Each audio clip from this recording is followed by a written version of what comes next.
Assalamualaikum warahmatullahi wabarakatuh. Halo sejawat sekalian, kita akan melanjutkan materi teori dasar perilaku dalam topik manajemen perilaku di setting praktik klinik, aplikasi dari teori self-efficacy. Kita mengenal di dalam teori fokus interpersonal ini ada yang dinamakan dengan teori social learning atau social cognitive theory. Dalam teori ini, populasi atau individu belajar melalui pengalamannya sendiri atau dengan cara mengobservasi pengalaman orang lain sehingga terbentuk suatu perilaku yang spesifik.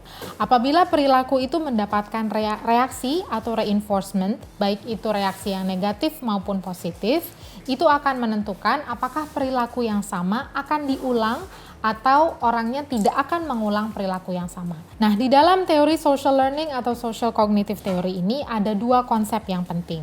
Yang pertama adalah konsep modeling dan yang kedua adalah behavior reinforcement. Konsep modeling ini di mana seorang individu akan memperhatikan atau mengobservasi perilaku orang lain, terutama apabila role modelnya adalah orang yang dia hormati atau orang yang memiliki kesamaan atau orang yang dekat dengan individu tersebut. Kemudian konsep yang kedua adalah behavior reinforcement. Ini bagaimana pujian ataupun reinforcement yang berupa benda, fisik, hadiah, reward itu dapat mempengaruhi apakah perilaku tersebut akan diulang atau tidak. Nah, self-efficacy adalah faktor yang sangat penting dalam perubahan perilaku. Kepercayaan self-efficacy pada diri seseorang ini merefleksikan internal awareness bahwa individu tersebut mampu melakukan suatu aktivitas atau perilaku tertentu. Ketika dia sudah merasa mampu, maka dia akan percaya diri untuk melakukan perilaku tersebut. Contoh, apabila di dalam suatu setting praktek klinik, seorang pasien bilang,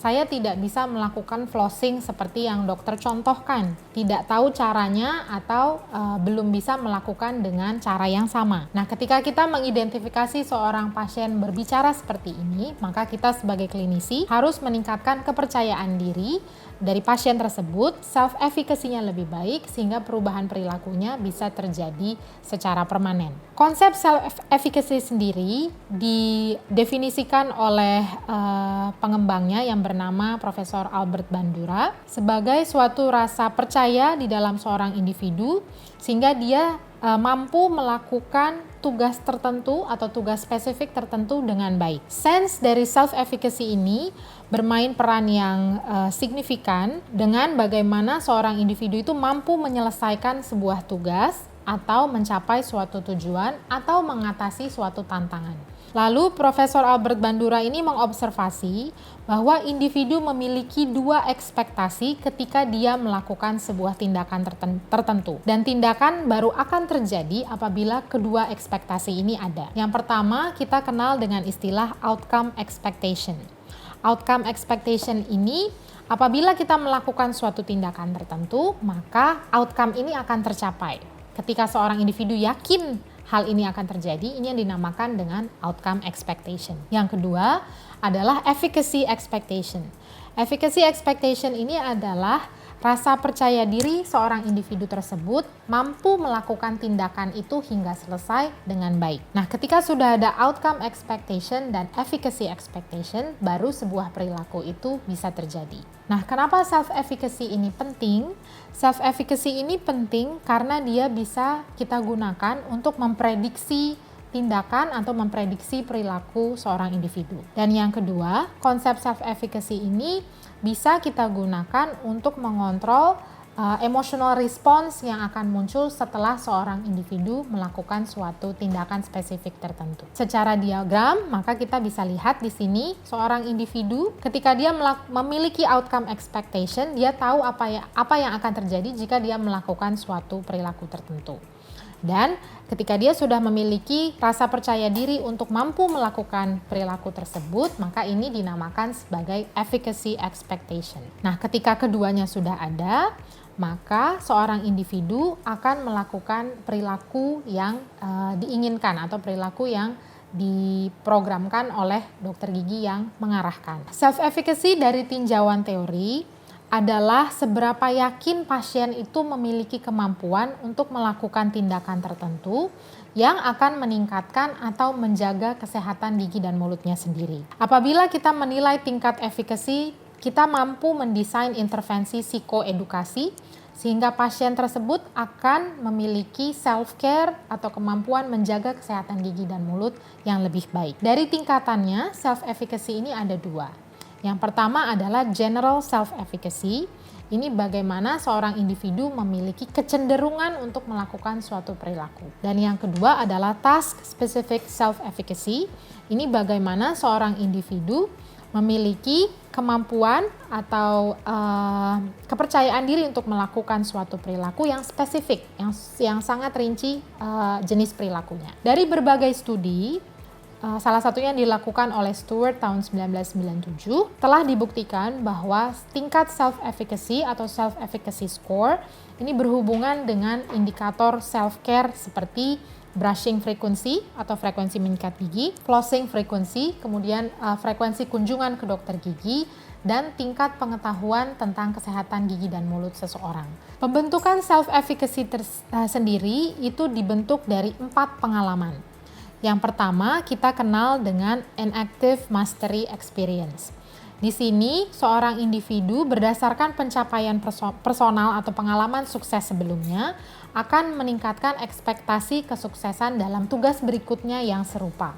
Kalau pengalaman kegagalan akan menurunkan ekspektasinya. Yang kedua adalah vicarious experience. Ini didapat dengan mengobservasi orang lain saat melakukan aktivitas atau perilaku tertentu dengan baik.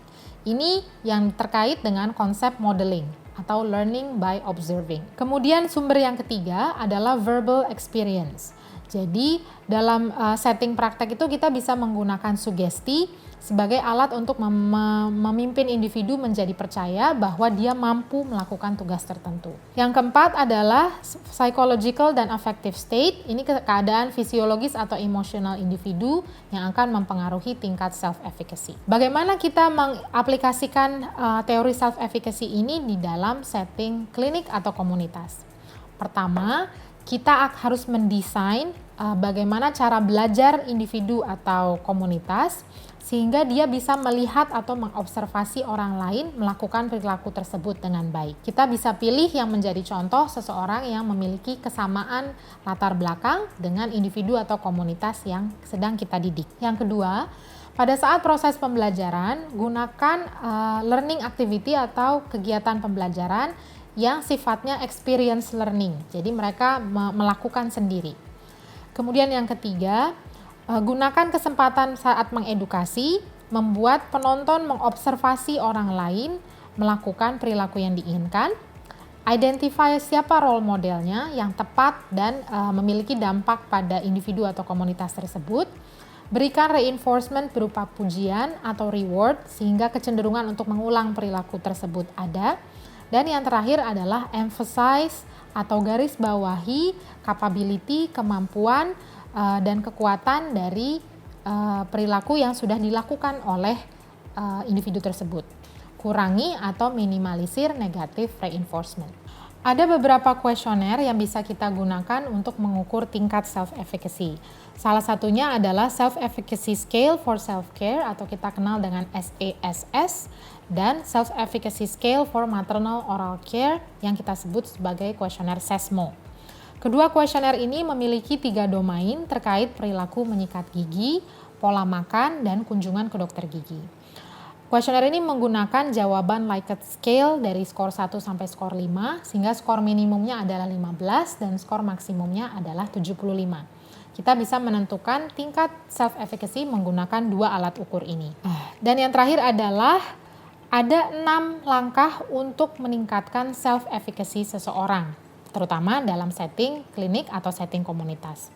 Pertama, kita identifikasi dulu problem atau perilaku yang ingin kita rubah. Kemudian kita meningkatkan confidence dan komitmen dari pasien atau individu tersebut dengan berbagai intervensi perilaku. Kemudian kita tingkatkan awareness behavior-nya dengan memberikan edukasi di bidang kedokteran gigi. Kemudian bersama-sama dengan pasien kita mengembangkan action plan yang akan dilakukan dalam kunjungan atau kontrol pertemuan berikutnya. Dan kita melakukan evaluasi pada saat pasien itu datang bertemu lagi dengan dokter giginya. Dan tahap yang terakhir adalah kita melakukan beberapa intervensi untuk mencegah terjadinya relapse atau pasien kembali ke perilaku lamanya. Nah, menggunakan 6 step ini, penelitian sudah membuktikan bahwa plaque index, durasi menyikat gigi, kemudian frekuensi dari interdental cleaning ternyata meningkat dan mampu bertahan dilakukan oleh pasien atau subjek yang diberikan intervensi perilaku. Demikian informasi atau materi yang bisa saya berikan tentang self-efficacy. Apabila ada pertanyaan, Anda dapat layangkan ke email saya di melisa31@ui.ac.id. Kita akan lanjutkan topik-topik terkait teori perilaku dalam pertemuan berikutnya. Terima kasih. Assalamualaikum warahmatullahi wabarakatuh.